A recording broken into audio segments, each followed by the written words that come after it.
नमस्कार दोस्तों, मैं प्रियंका स्वागत करती हूँ आपका अपने चैनल में। कैसे हैं आप सब दोस्तों? आज मैं आप लोग के लिए लेके आई हूँ कार्तिक मास की स्नान विधि। तो चलिए जानते हैं कि किस तरह से कार्तिक मास में स्नान की क्या विधि होनी चाहिए।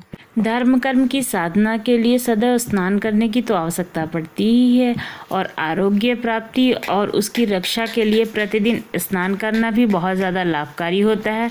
यानी कि हर इंसान हर दिन स्नान करता ही करता है, क्योंकि स्नान करना बहुत ही ज़रूरी होता है शरीर को शुद्ध करने के लिए और हमें निरोग रखने के लिए।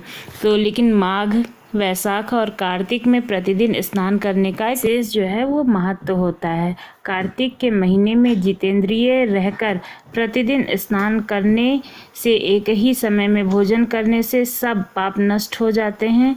यह व्रत जो होता है वो शरद पूर्णिमा से प्रारंभ करके कार्तिक शुक्ला पूर्णिमा तक का किया जाता है। बहुत सारे लोग होते हैं वो नदी के पास भी जो है अपनी कुटिया बनाते हैं और वहाँ पे रह के भी स्नान करते हैं। ऐसा मैंने प्रयागराज में भी देखा है, इसलिए मैं आप लोगों को ये बात बता रही हूँ। और मैं अयोध्या में भी रही हूँ, अयोध्या की निवासी हूँ। तो अयोध्या में भी लोग वहाँ पे जो मंदिर वगैरह होते हैं, धर्मशालाएँ होती हैं, वहाँ पे रह के रोज़ डेली स्नान करते हैं और खुद एक टाइम ही बनाकर खाते हैं, और एक समय में जो है जो फलाहारी होता है ना, फलाहारी भोजन करते हैं सवेरे के टाइम, और शाम के टाइम वो खाना खाते हैं।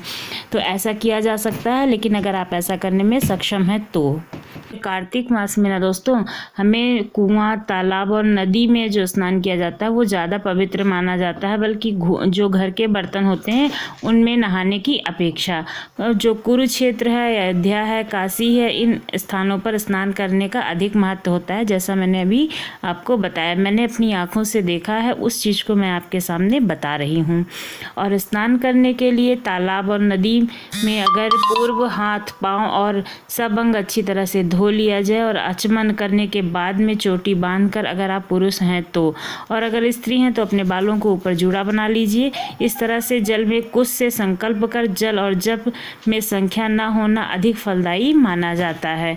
धर्म प्राण भारत के बड़े बड़े नगरों से लेकर छोटी से छोटी बस्तियों तक के अनेक स्त्री पुरुष इस महीने में तड़के सुबह ही उठकर भोर में स्नान करते हैं, और कहते हैं कि जो कौवा होता है ना, उसके बोलने से पहले ही हमें स्नान कर लेना चाहिए और भगवान श्री हरि का भजन करते रहना चाहिए।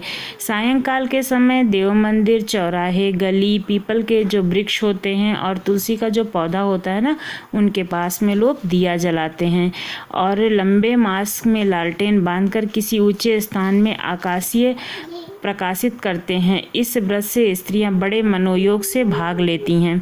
तो आप लोगों को ये कैसा लगा ज़रूर बताइएगा, और इसके स्नान की क्या विधि है वो जानकर आप लोग को कैसा लगा। और हमारे चैनल को ज़रूर सब्सक्राइब कीजिएगा कार्तिक मास की नई नई जानकारियों के लिए। धन्यवाद।